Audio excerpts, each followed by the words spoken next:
Hi everyone, thanks for joining my YouTube channel In the Heart of Death. So today we are going to be talking about the murder of Whelette Collins. So this murder happened on December 3rd, 1980.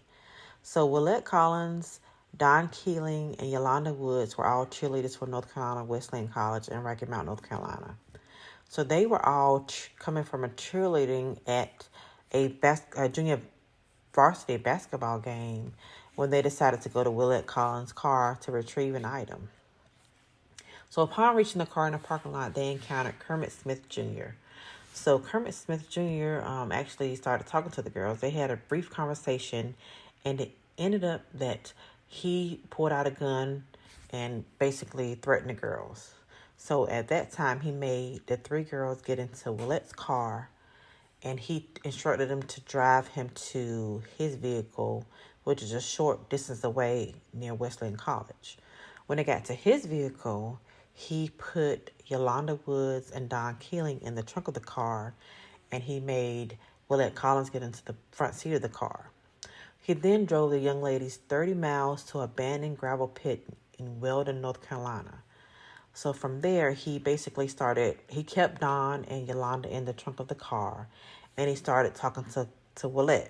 He started telling her how pretty she was, that she didn't look like she was black, and she had such fair skin. And he continued to tell her these things, and so finally they ended up getting out of the car, and he made her go into the woods. So once they were in the woods, he actually ended up raping her. And he basically tore off all her clothes, so when they came back to the car, she didn't have any clothes on. When Willette came back to the car, she actually banged on the trunk and asked the young ladies she asked Don and Yolanda if they were okay. They replied yes, and they asked her if she was okay. She said no. She then started to cry because she didn't have any clothes on. It was cold. Remember, this was back in December, so it was freezing outside. So she asked Kermit if she could please get the blanket that was in the trunk. He replied, no, how would it look if your co-eds saw you naked? So she continued to cry because she was cold. So he told her, I'm going to give you something to cry about. So then they had a brief exchange, and they ended up going back into the woods. So once they were back into the woods, it appears that Kermit then took the time to basically kill Whelette Collins. He reportedly took 2 cinder blocks and smashed them on her head, killing her. So once he did this, he came back to the car, and the young ladies noticed that Willette was no longer with him. So they asked, where's Willette? He made it some lie. And then he basically got the girls out of the trunk then, made them get into the car with him, and he drove further into the woods. So at one point when he did stop, he said, I need one of you to come with me. So neither girl wanted to go with him. So actually, when Yolanda Woods and Don Keeling were in the car, they managed to find weapons in the car. So they found a tire tool that was near a blanket in the trunk of the car, and they also had a hairpin that they straightened out. So they took upon themselves to then basically attack Kermit Smith. So they attacked him, and he struggled with them, but he still managed to release himself. So he released himself, and he banished a pistol. So the girls ultimately then made up their mind, we're not going to let him get us. So they attacked him. They managed to take the pistol away and try to shoot him with it. And that's when, then and there, they found out that the pistol that he held them captive with was not actually a pistol. It was actually a fake pistol that only shot blanks. So finding out this, the girls decided to attack him even worse. So they just basically started attacking him and, really bad until they could get away. So they got away.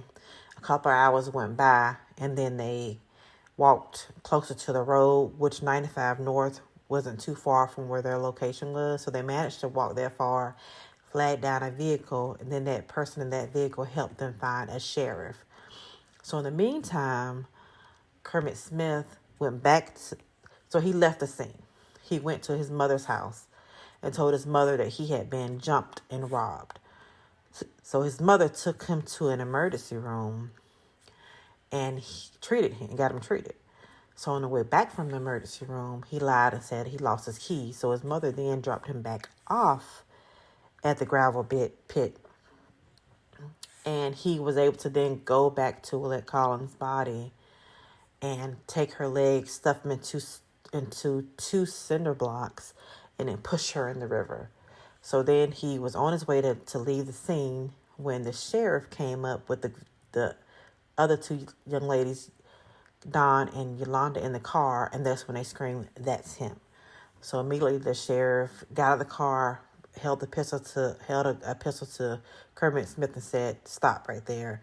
He did not put up a fight or resist. He stopped right there, and they took him to Halifax County Jail and held him with no bond.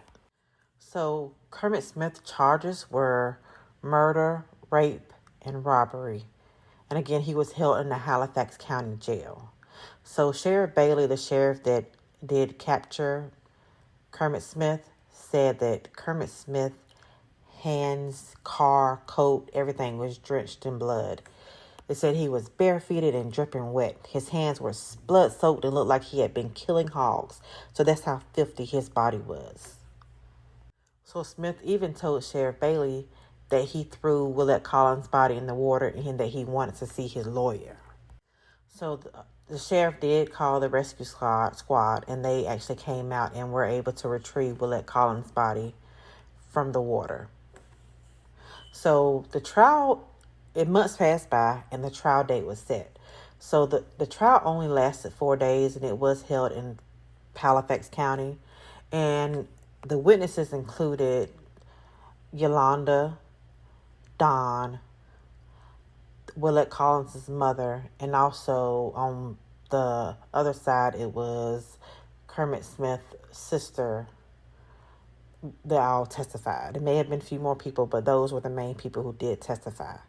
So the trial went by.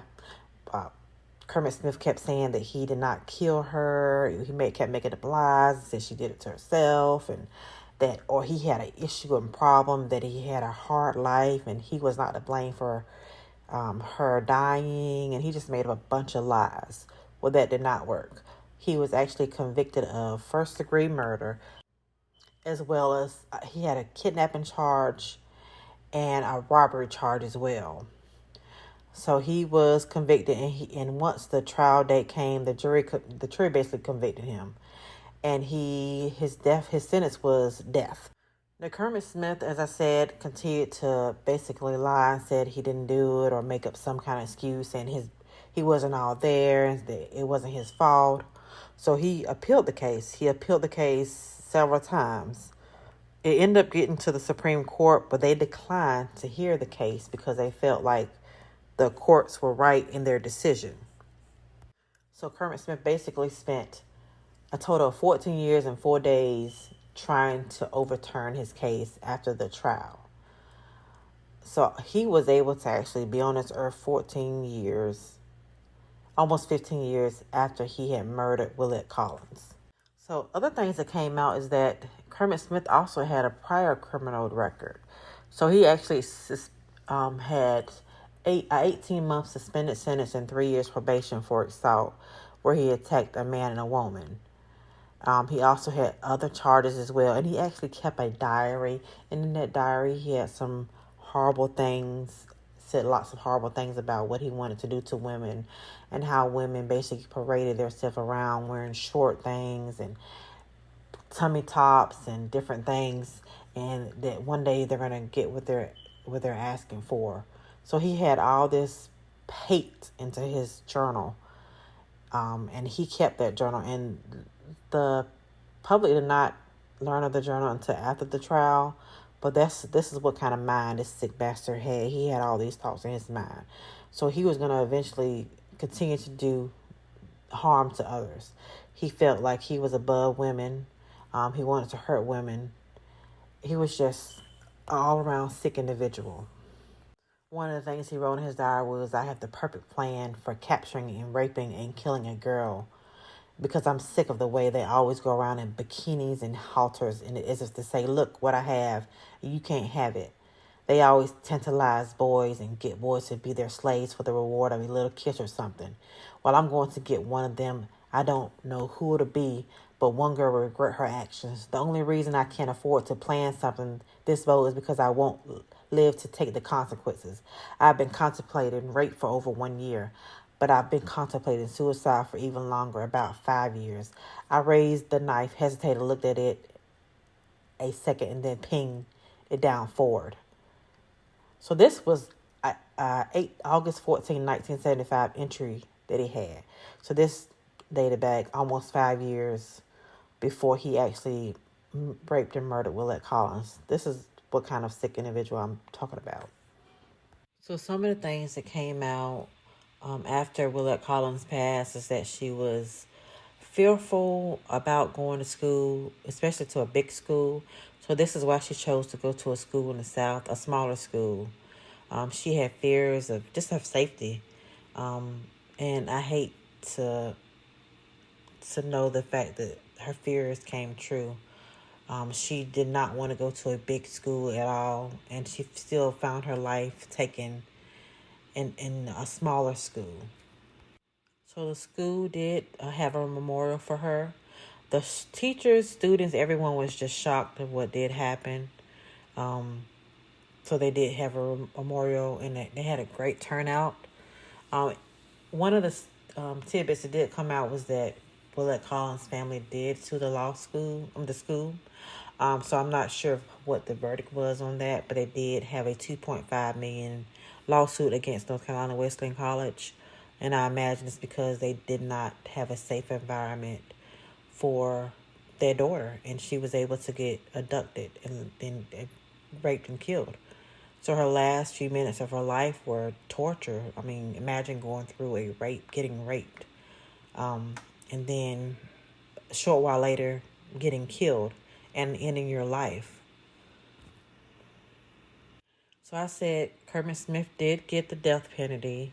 You had a lot of people outraged over it. Some people wanted to scream the race card because he was convicted of the murder, and then he was actually he was scheduled to be executed for the murder. So they wanted to scream racial tension or throw race in the mix when it was just a sick person that had abducted 3 girls and killed one of the girls.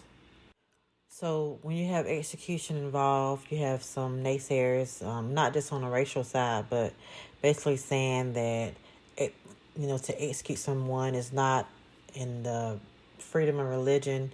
So you had a lot of people that were not happy with Smith being sentenced to death, regardless of what his crime was. So a lot of them did show up to the trial, and a lot of them protested before the trial. That did not help. So Smith was still executed. So when Smith was given the death sentence to be executed, he was actually the second Caucasian person to be sentenced and put to death since 1976, which was when they brought the execution ruling back into the courts. And one of the craziest things that Kermit Smith did was he requested for Whelette Collins' mother and also Don Keeling and Yolanda Woods to give him the lethal injection. They wanted him to kill them. With that request was flat out denied, as it should have been. So I don't know how Kermit Smith was so angry at the world when he was the one who ended a life. He was the one that took a daughter from her parents. But he was angry. He was mad. He even made the statement that he would rather die versus spend the rest of his life in prison. So on the day of his execution, the witnesses that were allowed into the room were Yolanda Woods, Don Keeling, Willette Collins' mother, his mom, his sister, and a few others, so also some media. And the media were not happy at all about being there. They didn't feel right. A lot of them said that this is the last execution they wanted to see because of how horrible it was. They didn't want to be a part of that. So Kermit Smith Jr. was executed on January 24th, 1995. So Yolanda Woods and Don Keeling, imagine trying to get a hold of your life after this happened. So they were all just trying to adjust with life the best they could. So, and I know it's a struggle trying to do that. So I'm hoping both of them were able to lead as normal life as they could and not let this harsh crime mess up the rest of their life. And Whelette Collins, he did so much by taking her away from her family. She had a very promising future. She loved, to paint. She was in a theater program. It was so much that she had to offer the world, and that was taken by this foolish person. So I want just everyone that sees this video to remember Whelette Collins and know that her life wasn't in vain, and that she is resting well in heaven, and knowing that the person who harmed her is no longer here. Just remember those ones we do lose. She died at such a young age. Well, thank you all for looking at this video. I do have more videos to come. Please let me know if you do like this video and the format for it. And remember to like the video and also subscribe to my page. More videos to come in the future.